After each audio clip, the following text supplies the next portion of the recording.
Hello everyone, welcome back again. Dan kali ini gue bakal membahas beberapa berita menarik yang ada di dalam ruang industri cryptocurrency. Tetapi sebelum lanjut ke pembahasan, seperti biasa gue ingatkan kembali kepada kalian tetap do your own research. Di sini gue tidak ada unsur ajakan kepada kalian untuk membeli ataupun menjual koin-koin dan juga token-token yang gue bahas. So apapun risikonya gue tidak ikut bertanggung jawab. Dan di sini sebelum lanjut ke pembahasan, gue ucapkan banyak-banyak terima kasih buat kalian yang baru mampir dan juga yang belum subscribe, silahkan subscribe terlebih dahulu. Oke, jadi kita lanjutkan di sini mengenai market cryptocurrency. Memang keadaannya sekarang masih merah merona atau mengalami penurunan. Di sini untuk beberapa altcoin, wow, memang keadaannya sedang terbakar untuk market cryptocurrency. Di sini dari segi market cap global pun mengalami penurunan 0,53% dan dari market global memang masih di atas 1 triliunan US dollar. Tetapi dari segi volume kita bisa melihat ini sekarang rendah sekali. Biasanya itu berada di kisaran 50 miliar US dollar atau 60, 70, 80 dan sekarang hanya di 30,8 miliar US dollar saja. Oke, mungkin informasi yang bakal gua sampaikan buat kalian semua sekarang ini adalah informasinya itu agak sedikit negatif. Tetapi menurut gue ini adalah salah satu signal bullish juga ya untuk market cryptocurrency di masa depan. Dan mungkin buat kalian apabila memiliki ekspektasi yang mungkin menurut kalian juga market cryptocurrency akan lebih cenderung turun lagi ya, gue rasa sih untuk kalian siapkan dana dingin untuk kalian bisa entry dari beberapa altcoin yang menurut riset kalian itu adalah koin-koin yang memiliki potensi bakal menguntungkan untuk kalian di masa depan. Karena keputusan kalian hari ini, keputusan kalian minggu depan itu akan menentukan keuntungan kalian juga di masa depan. Mungkin itu saja pesan untuk kalian semua. Dan kira-kira untuk informasi lebih lengkapnya seperti apa, so gak perlu banyak basa-basi, kita langsung saja masuk ke sumber informasinya. Oke, di sini ada akun Twitter Robert Kiyosaki. Nah, mungkin dari kalian semua udah tidak terlalu asing dengan salah seorang miliarder dan juga motivator tersebut yang bernama Robert Kiyosaki. Jadi ini sangat-sangat menarik sekali updatean per 5 Maret dari updateannya Robert Kiyosaki. Dengan Trump kami memiliki kedamaian, dengan Biden kita akan berperang. Seperti yang dikatakan Jordan Peterson, jika menurutmu pria tangguh itu berbahaya, tunggu sampai kamu melihat kemampuan pria lemah. Biden adalah pria lemah, dia adalah presiden terburuk dalam sejarah. Tragisnya kita akan berperang, jaga diri kamu. Wow, ini sangat-sangat luar biasa sekali informasinya ya. Jadi sangat beraninya Robert Kiyosaki menyatakan seperti ini di sosial media. Apa dia nggak takut gitu ya dengan ancaman-ancaman yang datang dari Joe Biden, salah satu presiden Amerika Serikat saat ini. Tetapi di sini ingin sedikit gue simpulkan kenapa mungkin Robert Kiyosaki menyatakan hal seperti ini ataupun mencuit seperti ini. Karena mungkin di era Donald Trump, kondisi perekonomian dari negara Amerika Serikat tidak terlalu buruk-buruk banget gitu ya. Tetapi sekarang di eranya Joe Biden, banyak sekali krusial-krusial yang telah terjadi. Salah satunya mengenai perekonomian di negara Amerika Serikat. Yang pertumbuhannya itu bukan bertumbuh malah menurun ya. Mengenai utangnya juga yang potensi gagal bayar utang katanya. Jadi di situ juga Menteri Keuangan agak sedikit ketar-ketir juga gitu bahwasanya ya ketika Amerika tidak mampu untuk bayar utang atau memiliki sedikit potensi gagal bayar utang, itu akan mengakibatkan pertumbuhan perekonomian global akan menurun. Itu yang dinyatakan oleh Menteri Keuangan yang bernama Janet Yellen. Dan menurut gua untuk Robert Kiyosaki sendiri menyatakan hal seperti demikian bukan tanpa alasan. Ya, karena di sini pun ada sedikit rekapan juga dari salah satu media ataupun salah satu akun Twitter. Nah, jadi di sini pun ada sedikit rekapan dari akun Twitter Kobeissi Later ya. Jadi mungkin inilah salah satu dasarnya ya. Kenapa Robert Kiyosaki menyatakan hal seperti demikian dengan Joe Biden. Di eranya Donald Trump kita tentram dan juga aman, tetapi di eranya Joe Biden ini sangat-sangat krusial sekali dan mungkin agak sedikit membahayakan mengenai perekonomiannya negara Amerika Serikat. Dan di sini pun ada sedikit rekapan juga mengenai keuangan dan juga kondisi ekonomi di negara Amerika Serikat. Oke, jadi di sini menurut media tersebut Amerika Serikat sekarang memiliki yang pertama itu catat utang rumah tangga sebesar 16,5 triliun US dollar. Ada juga rekam hipotek senilai 11,9 triliun US dollar. Dan di poin yang ketiga catat pinjaman mobil senilai 1,6 triliun US dollar.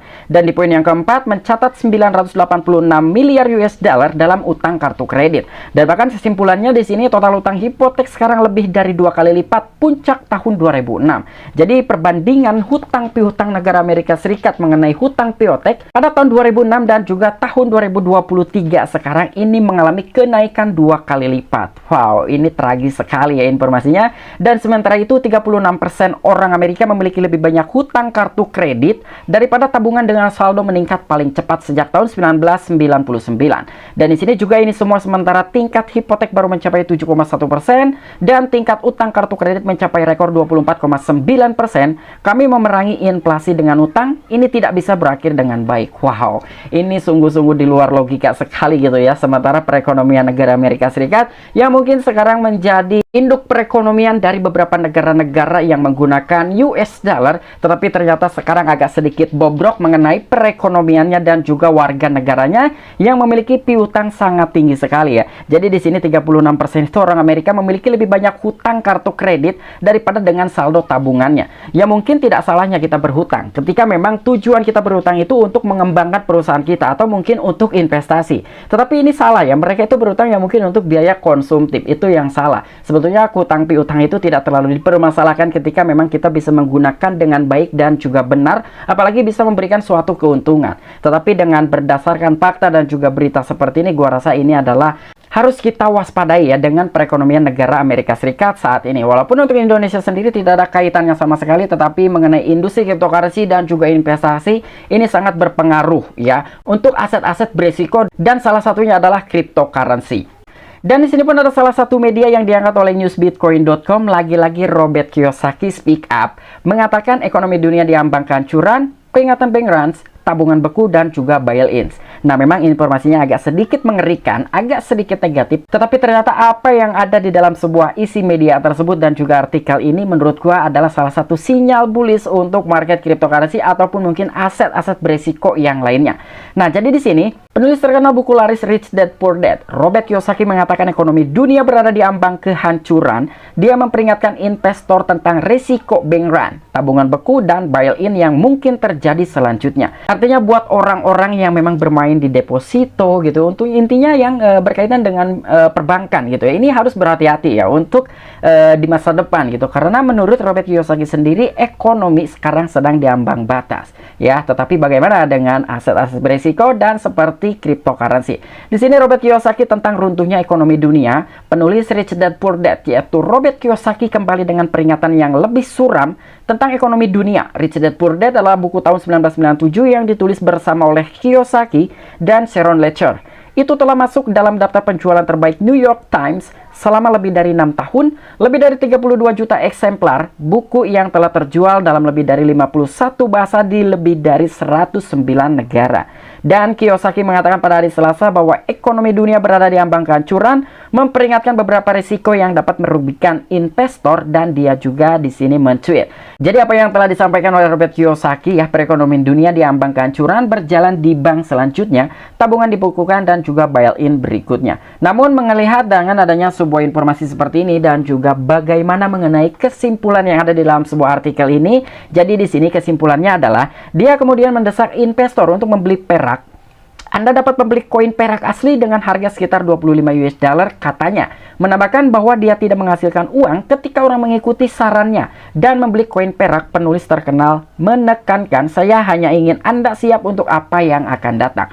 Jadi di dalam sebuah artikel ini ingin sedikit gua simpulkan ya mengenai apa yang telah disampaikan oleh Robert Kiyosaki. Ya mungkin menurut Robert Kiyosaki sendiri di mana perekonomian sekarang ini sedang diambang batas atau mungkin akan ada sedikit gejolak-gejolak mengenai pertumbuhan ekonomi dan khususnya untuk negara Amerika Serikat. Tetapi Robert Kiyosaki sendiri di sini mungkin menyarankan ya, sedikit menyarankan untuk beberapa orang-orang yang sebelumnya berinvestasi di perbankan, salah satunya mengenai produk deposito yang mungkin agak sedikit harus dihindari ya. Dan menurut Robert Kiyosaki sendiri dia telah menyarankan untuk beberapa investor harus membeli perak ya, atau intinya aset-aset berisiko, bisa perak, bisa juga gold ataupun emas, atau mungkin saham dan juga pastinya cryptocurrency. Karena seperti yang pernah terjadi sebelum-sebelumnya mengenai krisis moneter, krisis ekonomi, yaitu sama saja, dan juga COVID-19. Ketika beberapa orang-orang besar, orang-orang kaya, orang-orang yang punya banyak duit merasa ketakutan dengan adanya sebuah inflasi. Sementara inflasi inflasi sekarang ini sangat tinggi sekali, dan bagaimana caranya mereka bisa menyimpan uang, save money, dan juga bisa menahan ataupun melawan terhadap inflasi. Dengan mereka membeli salah satu aset tersebut, kira-kira aset ini bisa nggak sih untuk melawan inflasi gitu ya? Dan tidak mungkin beberapa orang-orang besar hanya menyimpan dananya, uangnya, atau melempar dananya ke dalam gold, perak, dan juga saham saja. Gua rasa masih ada beberapa persen ya, baik 1%, 2%, 10%, 20% orang-orang besar yang akan menyimpan dananya itu ke dalam aset berisiko seperti cryptocurrency dan khususnya untuk Bitcoin.